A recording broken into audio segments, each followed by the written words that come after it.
Bien, bonjour à toutes et à tous et bienvenue sur Wikimia pour cette capsule consacrée à la notion de champ en physique. Capsule qui suit une activité d'investigation sur cette même notion que vous pourrez trouver sur la plateforme dédiée. Alors commençons par ce qui n'est pas un champ physique, contrairement à ce que l'on pourrait penser, pour nous diriger très vite vers quatre représentations de quatre champs de nature différente sur lesquels nous reviendrons au cours de cette vidéo. Alors, pour faire un champ, il faut essentiellement trois choses, trois ingrédients. Tout d'abord, une portion d'espace bien délimitée, bien définie. Ce peut être une ligne, une portion du plan, une portion d'un volume en trois dimensions, par exemple une portion de l'atmosphère, par exemple la zone délimitée ou le volume délimité par une tuyère, ou vraiment toute autre portion du plan ou de l'espace que vous voulez. En plus d'une portion d'espace, il vous faut une grandeur physique, à savoir une notion que vous pouvez quantifier, autrement dit à qui vous pouvez associer un nombre, une grandeur mesurable par le biais d'un instrument physique ou chimique. Par exemple, vous avez cité la pression, la masse, le volume, la température, la concentration, la vitesse, la gravité, la conductivité et des tas d'autres grandeurs physiques. Mais en plus d'avoir une grandeur physique que l'on définit sur une portion d'espace, il vous faut un lien, une relation entre cette grandeur physique-là et la portion d'espace. Cette relation peut être définie par une fonction, en tout cas par une correspondance, qui va lier la grandeur physique à chaque point de l'espace que vous avez considéré ou délimité. Alors, c'est cet ensemble de trois ingrédients qui fait un champ en physique. Donc un champ, ce n'est ni une grandeur physique, ce n'est ni une portion de l'espace, mais c'est une grandeur physique que vous associez à une portion de l'espace par le biais d'une relation bien définie. Alors, parmi les exemples de vos productions extrêmement riches que vous avez pu réaliser cette semaine, et dont je vous vraiment félicite, on peut en observer, critiquer quelques-unes. La première, le champ radioactif, intitulé champ radioactif. Alors, cette idée de champ manifeste une compréhension parfaitement nette de ce qu'est un champ en physique, puisque dans ce cas-là, la grandeur physique est tout à fait bien définie. Il s'agit de l'activité radioactive.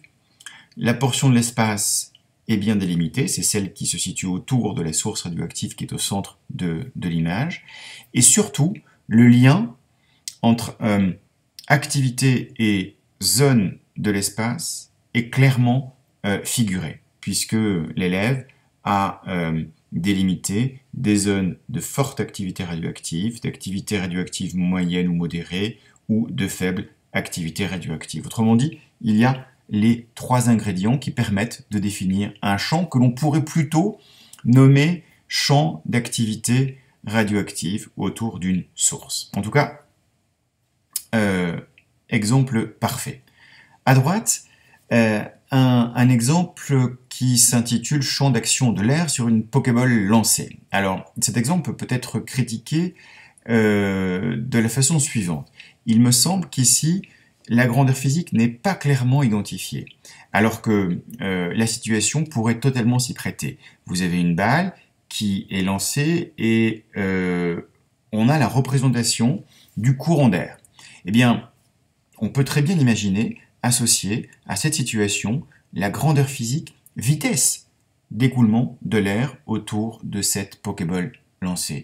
Et dans ce cas-là, on va dire que l'on pourrait tout à fait admettre l'existence de ce champ de vitesse de l'air, d'écoulement de l'air autour de cette Pokéball. Et ce serait parfaitement défini et admissible. Ensuite, deux autres exemples. À gauche, un champ intitulé champ de pression autour d'une source de chaleur. Là aussi, tous les ingrédients y sont. Vous avez une grandeur physique, ici la pression du gaz autour d'une source de chaleur. Vous avez un espace qui est clairement délimité et surtout une fonction qui représente le lien qu'il y a entre cette grandeur physique, la pression et les zones de l'espace. Ici, on voit que la pression varie de façon concentrique autour de cette zone, et l'élève a même figuré un lien affine entre la pression et la distance à la source, ce qui manifeste encore une fois une compréhension profonde de ce qu'est un champ en physique. Grand bravo. À droite, un exemple critiquable, mais avec une idée intéressante, de représenter un champ odorant. Alors, ce qui est critiquable ici, c'est de ne pas avoir fait émerger de véritables grandeurs physiques associées à cette idée de champ. Ici, ce que l'on pourrait imaginer comme grandeur physique ou grandeur physico-chimique, c'est par exemple la concentration de l'espèce moléculaire odorante en mesurée par exemple en parties par million. Et l'on pourrait associer à cette grandeur une variation dans l'espace en fonction, par exemple, de la distance à la source odorante. Dernier exemple, un champ de précipitation sur une zone ici aussi bien délimitée, le territoire français. L'élève a identifié clairement une grandeur physique, le taux de précipitation mesuré par la hauteur de précipitation en millimètres et par an, par exemple, et figuré ce champ sur le territoire français avec un code couleur qui est un code associé aux différents taux de précipitation, du plus faible en jaune jusqu'au plus fort en bleu foncé. Alors, la seule chose qui est critiquable ici, c'est d'avoir fini par caractériser ce champ comme un champ vectoriel. Alors, nous allons maintenant voir la différence qui peut exister entre un champ scalaire et un champ vectoriel.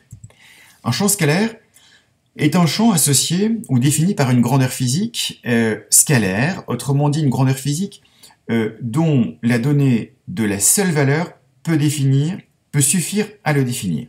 Par exemple, un champ de température. La température est une grandeur physique caractérisée entièrement, définie entièrement par la donnée d'une grandeur, la température, avec une unité, le degré Celsius, ici sur cette carte par exemple. Alors qu'une grandeur vectorielle, un champ vectoriel, pardon, est associé à une grandeur vectorielle, c'est-à-dire une grandeur dont la donnée de la seule valeur n'est pas suffisante pour qu'elle soit caractérisée entièrement. Il faut, en plus de la valeur, donner une direction et un sens. C'est le cas par exemple d'un champ de vitesse du vent, puisque la vitesse du vent est caractérisée par une direction, un sens et une intensité. Alors comment maintenant représenter un champ? Eh bien, tout cela va dépendre si vous avez à représenter un champ scalaire ou un champ vectoriel. Si vous avez à représenter un champ scalaire, alors vous pouvez tout à fait simplement représenter ce champ scalaire par ses courbes de niveau, puisque le champ scalaire est associé à une grandeur liée à une simple ou une seule intensité, un nombre. Vous pouvez représenter les courbes sur lesquelles ce nombre, cette intensité est la même tout au long de la carte du champ. Si vous avez représenté un champ de pression par exemple, eh bien ces courbes de niveau ou équipotentielles porteront le nom de courbes isobars. Autrement dit, le nom des courbes de niveau pour un champ scalaire va dépendre en fait de la grandeur que vous allez considérer. Dans le cas d'un champ vectoriel, eh bien, ce que vous allez pouvoir représenter, ce sont les lignes de champ. Et les lignes de champ sont définies comme les lignes pour lesquelles, en chaque point, le vecteur champ est tangent à la ligne de champ. Le vecteur champ est tangent en chaque point à la ligne de champ vectorielle, et cela vous permet de figurer ici, par exemple, un champ électrostatique associé à deux charges positives. Vous avez figuré le champ électrostatique et les lignes de champ associées. Voilà donc pour cette mise au point, j'espère éclairante, sur la notion de champ en physique et les différents types de champs et la façon dont on peut les représenter. À très bientôt sur